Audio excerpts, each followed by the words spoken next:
Today we're going to talk about arithmetic and geometric sequences.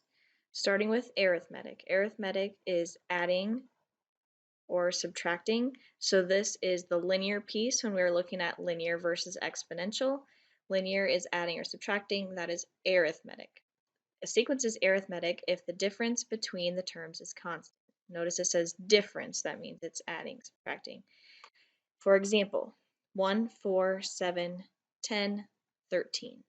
So sometimes when you look at this, you might be able to figure out the pattern just by looking at it and using number sense. 1 plus what is 4 plus, so I can say, oh, that's doing plus 3.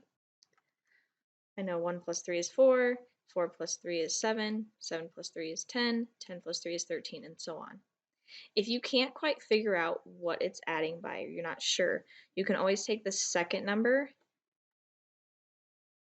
minus the first, and that will tell you what it's adding. So 4 minus 1 gives us that 3.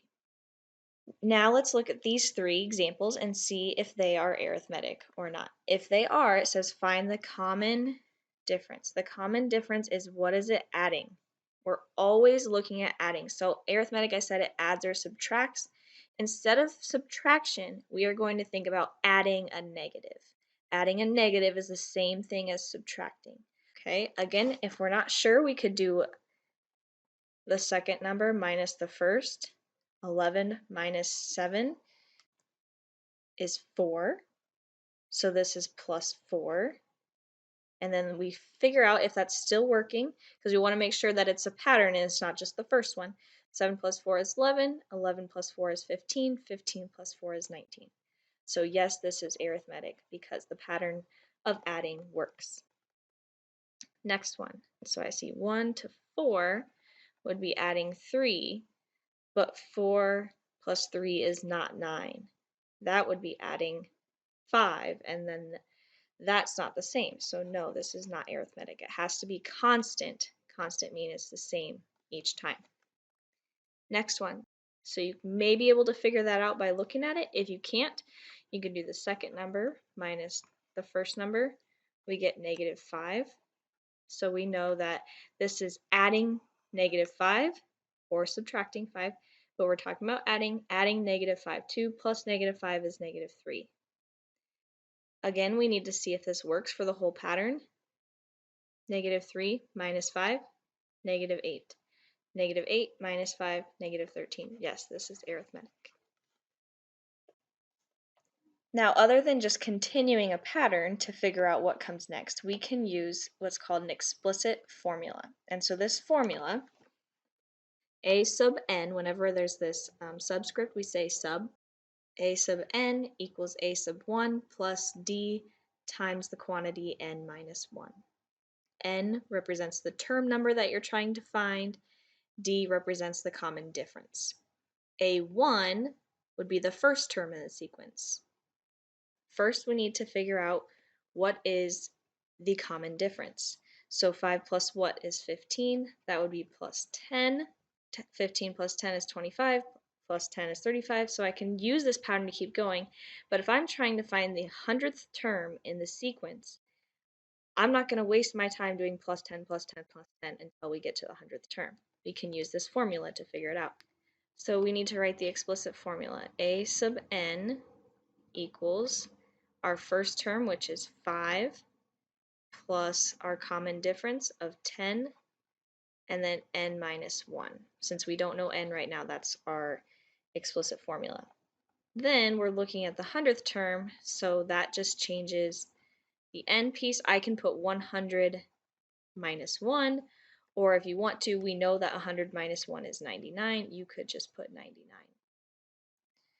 And then you can put this whole thing in your calculator, or you can do order of operations. 10 times 99 plus 5. We are going to get 995 for our 100th term of the sequence. 9, 4, negative 1, negative 6. We can find that pattern. We see that it is subtracting 5 or adding negative 5. 9 minus 5 is 4, minus 5 is negative 1, minus 5 is negative 6. So our explicit formula would be, start with our initial 9 plus negative 5. Now, remember, plus and negative is the same thing as minus. So if you just want to put minus here instead of putting plus and negative, that's the same thing, and minus 1. This time we want to find the 22nd term. So 9 plus negative 5 times 21. I went ahead and did 22 minus 1 and just put 21. Makes things a little bit easier. So then we can just compute that. So a sub 22 equals negative 96. Okay, last one. I'm looking for a pattern. I see that it is adding 1.5. Our explicit formula would be a sub n equals our initial value is negative 1.5 plus our common difference of 1.5 times n minus 1. This time we're finding the 50th term. So in parentheses, I'm going to go ahead and put 49 because it would be 50 minus 1. And then we can compute this. And we end up with a sub 50 equals 72. Geometric sequences are multiplying or dividing. So these are the exponential when we're talking about linear versus exponential. Linear is arithmetic, adding and subtracting, and exponential is geometric, multiplying or dividing. A sequence is geometric if the ratio between the terms is constant. Ratio, that's saying that we're multiplying. On the other one, it said difference. Okay? It is still constant. That means it has to be the same throughout. So for example, 2, 4, 8, 16. We can try to find that pattern. We know that it is multiplying by 2. If you can't figure that out, you can do the second divided by the first. So we could do 4 divided by 2, and we get 2, and that's what we're multiplying by. Again, sometimes you can figure out the pattern easily, sometimes it's a little more difficult. So you can always use this if you need to. We need to determine if these are geometric, and if they are, find the common ratio. Common ratio will be what are we multiplying by. Okay, this is where some people get confused. We're always multiplying when we say the common ratio. So if we're dividing, that will actually be multiplying by a fraction. All right, so first one. Might not quite be able to figure out this one. Well, we could do the second divided by the first, negative 1 divided by 4. But if I take negative 1 times negative 1 divided by 4, I'm not going to get negative 6. When I multiply, I'm not going to get negative 11. This is not working. It's not a constant ratio. If you look closely, this is actually subtracting 5. So this is arithmetic. This is not geometric. Okay, again, might not be able to figure it out, especially with some bigger numbers you don't know. If you look at the first two, it might help. 12 times what is 36? B times 3. You could always do 36 divided by 12 to figure that out. Then 36 times 3 is 108, and 108 times 3 is 324. So yes, this one is geometric. This one's just a little bit more difficult. If we see all the fractions have 1 at the top, let's look at the bottom. 3, 9, 27, 81. You can see that the bottom is multiplying by 3. That means that we would be multiplying by 1/3 to get that bottom to multiply by 3 and the top to stay the same. One other thing to notice, it goes negative, positive, negative, positive. That means we must be multiplying by a negative. Negative times a negative will make a positive. Positive times a negative will make a negative. So every other one will be a positive and then a negative. So yes, this one is geometric because if I multiply by negative 1/3, I get 1/9. If I multiply by negative 1/3, I get negative 1/27, and so on.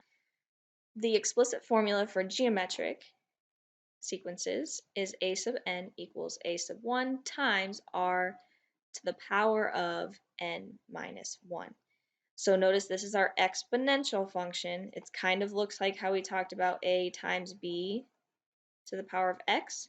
Very similar. It's just that our exponent, will have n minus 1.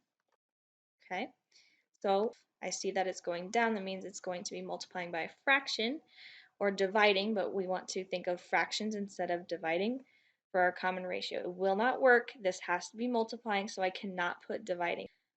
4 to 1/2 is dividing by 2 or multiplying by 1/2. So anytime that you recognize dividing, you're going to multiply by a fraction instead.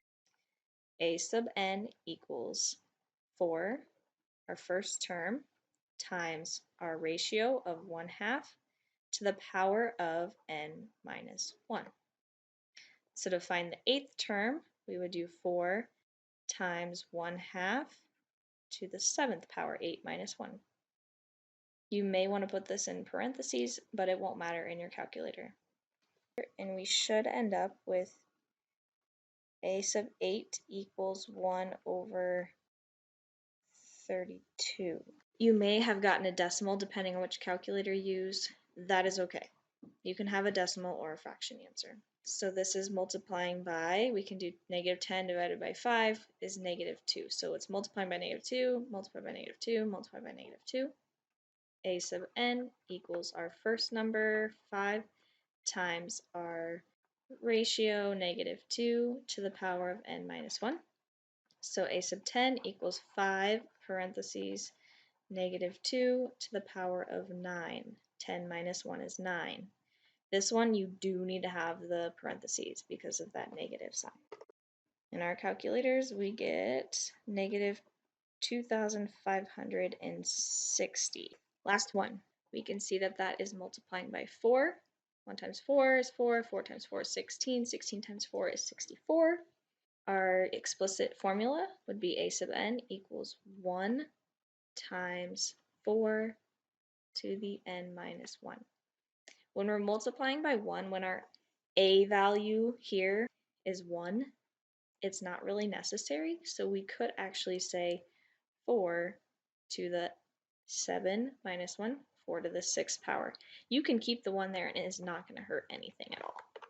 And we end up with 4,096 for our 7th term. One other thing I want to talk about is that we don't always have to use this explicit formula. This is helpful when we're finding terms that are quite a bit further along in the pattern, especially when we were doing the arithmetic and we had 100 and 22 and 50. That would be a long time to continue the pattern. But we could continue the pattern if it said find the 6th term of the sequence. I could say, well, this is 1, 2, 3, 4. It's adding 10. 5 would be 45, and 6 would be 55. That's probably a little bit faster than plugging into a formula if you're finding something that is close to what we already have. 6th term would be reasonable to just continue. After you get pretty large, especially really large, 100, you're going to want to use this explicit formula. So for this one, let's do the one in the middle. If I wanted to find the 5th term of the sequence, well, I already have 4. It's way faster for me to know negative 40 times negative 2 is 80. Found the 5th term way faster than if I would have had to plug into a formula and use a calculator. So keep that in mind. Sometimes you can continue the pattern. Sometimes you will want to use the explicit formula.